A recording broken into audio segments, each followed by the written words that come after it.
I don't understand why somebody from the Daily Wire can be so explicit about the reasons you left, and yet you are not able to be as explicit to defend yourself or to counter what they're saying. Amen, Piers.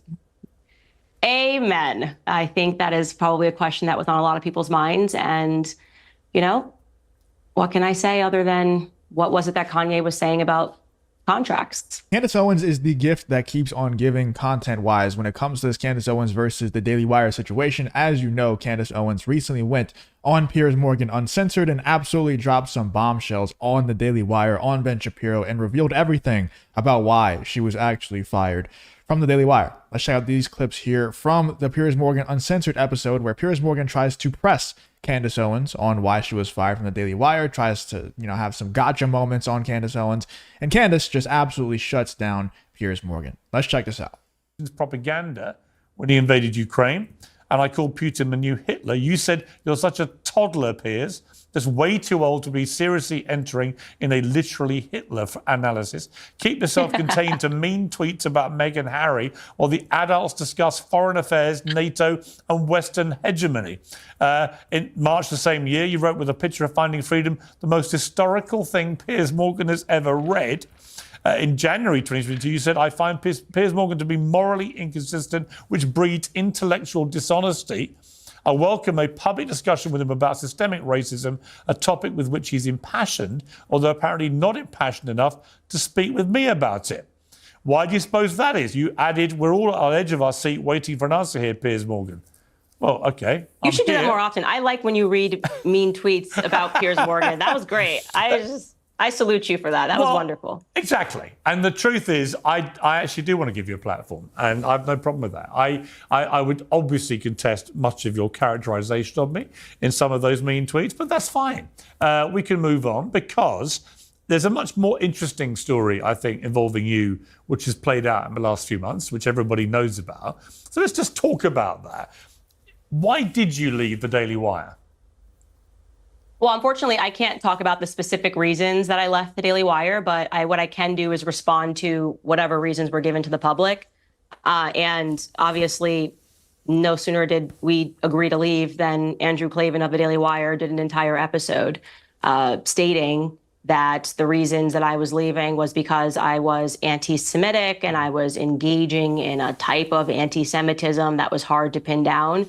And that is why in my this is what I've kind of figured out after making content, following the situation so closely, following things that are, even without Candace Owens involved, watching the Daily Wire backstages or whatever they're called, the little podcasts that they do with Matt Walsh and Ben Shapiro and Michael Knowles, Andrew Klavan, Jeremy Boring, everybody in the Daily Wire, basically. Watching that in those interactions, what I can tell Andrew Klavan is doing, and this is obviously like, I'm trying to be like I'm trying to psychoanalyze what's happening in there, but this seems pretty obvious to me. And if you've been following the situation as closely as I have, I think it's pretty obvious to you as well. I think Andrew Klavan is so far up Ben Shapiro's butt that he looks at everyone other than Ben Shapiro. Everybody else in the Daily Wire is competition to him. And I think Andrew Klavan is going to take every chance that he can get to get people fired, to get people on Ben Shapiro's bad side. Every single chance that he can get. Every turn. Because if you watch those podcasts, he agrees with Ben Shapiro on every single word that comes out of his mouth. Every single one. And he one-ups him. So like, for example, they discussed some of the things that Candace Owens was talking about and, going through some of the exaggerations that people make on social media about Ben Shapiro's favorite group of people, okay? And you know who I'm talking about. Those people from the Middle East over there, Ben Shapiro's favorite group. And somebody brought up the point that a lot of people on social media say that Ben Shapiro's favorite group of people hold too much power in the United States and in the world. And Ben Shapiro was like, that's absolutely ridiculous, all that stuff. Andrew Klavan then comes back and says, yeah, I agree that, Ben Shapiro's favorite people, they don't hold too much power. And I also think that that's ridiculous. And also, I think they should hold more power, in fact. He'll always one-up him on those things to where he does not only agrees, but he agrees to the next level. And he does that over and over and over again. And I think Andrew Klavan is just trying to get as close to Ben Shapiro as possible and trying to push out everyone else from the Daily Wire so that he can be like the teacher's pet. That's what it seems like. And it's really sad to watch, to be honest. Maybe I'm completely off. Let me know in the comments if you agree or disagree. Maybe Candace Owens will come out and say something that either backs that up or is the complete opposite. Who knows? I'm excited to see what comes out in the near future whenever Candace Owens can legally talk about everything that happened with the Daily Wire. But let's continue this. First episode of launching my independent podcast, I hit back pretty hard at him because, I think it's pretty despicable, first and foremost, as a colleague who I had a great relationship with, to have engaged in that, knowing that I was not at liberty to say anything. I thought it was a very underhanded, disgusting tactic, and I responded in force. I want to play you what Ben Shapiro told me when I asked him about this on Uncensored. One of the consequences of this war has been a lot of very high passions on both sides, a lot of angry disagreements. You and your company have been at the center of a very high-profile one at the moment with Candace Owens, who's now left Daily Wire. Was she fired, or did she leave of her own volition? I'm not going to speak to this topic, Piers. At all. Do you notice how, I know I said this last, like when we actually covered this Piers Morgan and Ben Shapiro episode, just like how smug Ben Shapiro looks. Like he is so proud that he fired Candace Owens. He's so proud of it. Normal people who are actually trying to avoid controversy in the whole situation would try to keep a poker face here.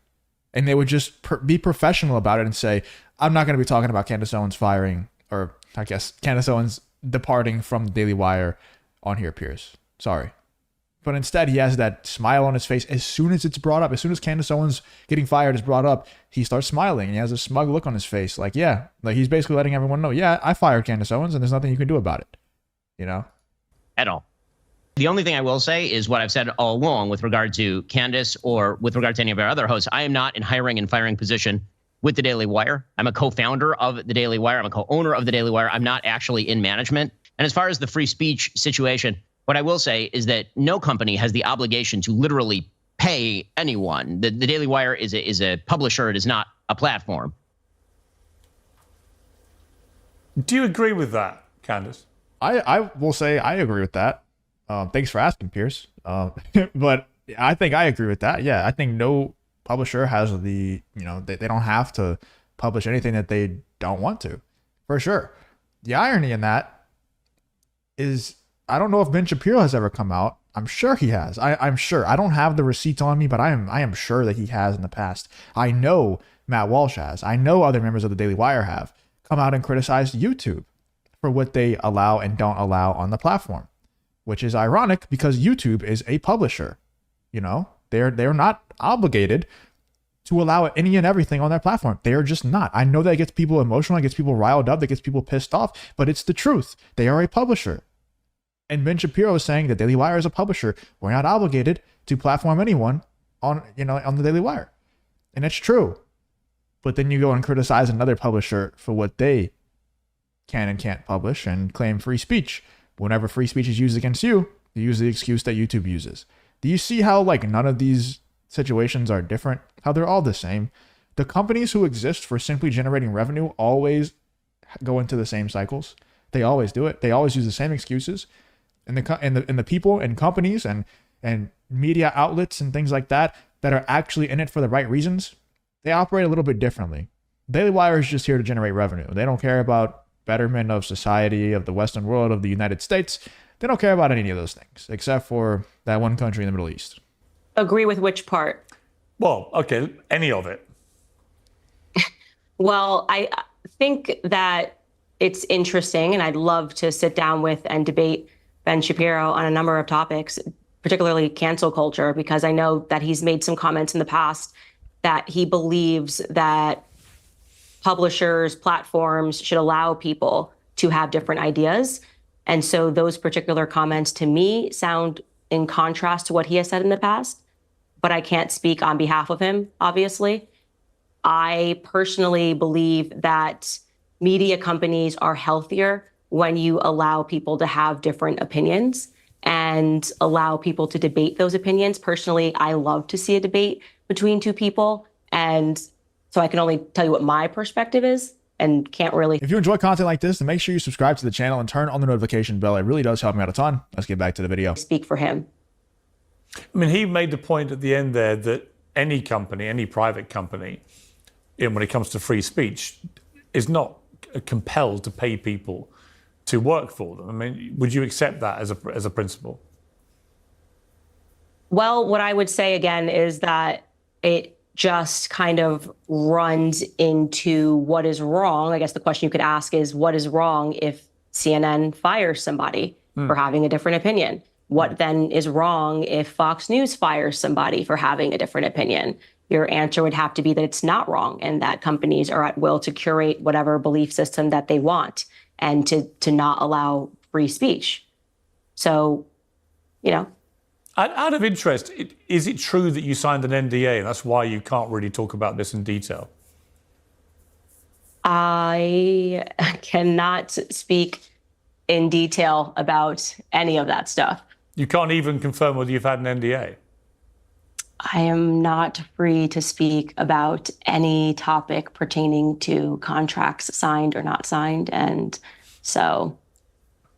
You see, let me know how long does that last for? Let me know in the comments. I don't know. I'm not a legal expert. What this kind of reminds me, and just from covering these topics for a long time and so often, this reminds me kind of a situation where there might be another lawsuit looming. Like maybe Candace Owens is planning to sue the Daily Wire for her wrongful termination, something like that. I'm not a legal expert. I don't know. Let's just say that's not happening, and she signed an NDA as part of her contract, so she can't talk about what's happening. Or maybe she signed an NDA as part of like a severance package or something. Maybe she got some money to not talk about whatever happened at the Daily Wire. I don't know what's going on.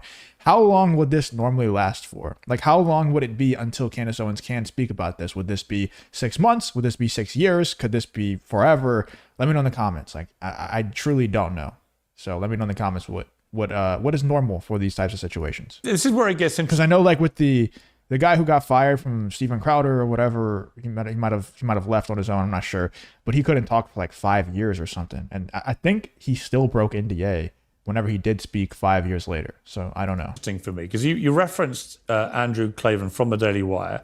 I want to play a part of what he said, and then I'll come back to you. Yeah. The Daily Wire parted ways with Candace Owens, and part of it was things that she was saying that we felt were strongly anti-Semitic. And she was doing it in such a way that it was kind of hard to pin down. So I was trying to show where these things happen. So I'm bemused because I've been involved in a lot of contracts in my time. I've been an employer, I've been an employee, and so on. I don't understand why somebody from the Daily Wire can be so explicit about the reasons you left, and yet you are not able to be as explicit to defend yourself or to counter what they're saying. Amen, Piers. Amen. I think that is probably a question that was on a lot of people's minds. And, you know, what can I say other than what was it that Kanye was saying about contracts? And, you know, I think it is, even if you believe that it is valid for that to happen. I'm not going to lie, that pause kind of got me. Whatever she said, only a select few of y'all are going to even understand what the hell I'm talking about. But whenever she said, what can I say except what did Kanye say about? And then she paused. I was like, what the hell is she about to say right here? Because she could have went in a lot of different directions there, if you know what I mean. But luckily she said contracts. I thought she was going to get really, really canceled for a second. I think it is immoral to allow someone to attack someone and to not allow them to defend their name. And so for me, Andrew actually rose to the level of defamation when he started claiming that I had actually said things that I had never said. I mean, he flagrantly lies, and I showed that on my platform when he pretended that I did an episode suggesting that Adolf Hitler burning books was a good thing. I wasn't even speaking about Adolf Hitler. It's a nonsense to think that I would do that on my platform. And it's a trick also. It's meant to make people feel emotional and like, oh my gosh, I can't believe that she's... The thing is, like, why though? Like, I want Candace Owens to go into why. At least, like, what is her hypothesis on the whole thing? Like, why is Andrew Klavan doing this? I shared mine earlier. I think he's just trying to get closer to Ben Shapiro. I think he's obsessed with being the teacher's pet of the Daily Wire, of Ben Shapiro and Jeremy Boring. Let me know in the comments, why do you think Andrew Klavan did this to Candace Owens? Let me know in the comments what you're thinking about this whole Candace Owens, Piers Morgan versus the Daily Wire situation.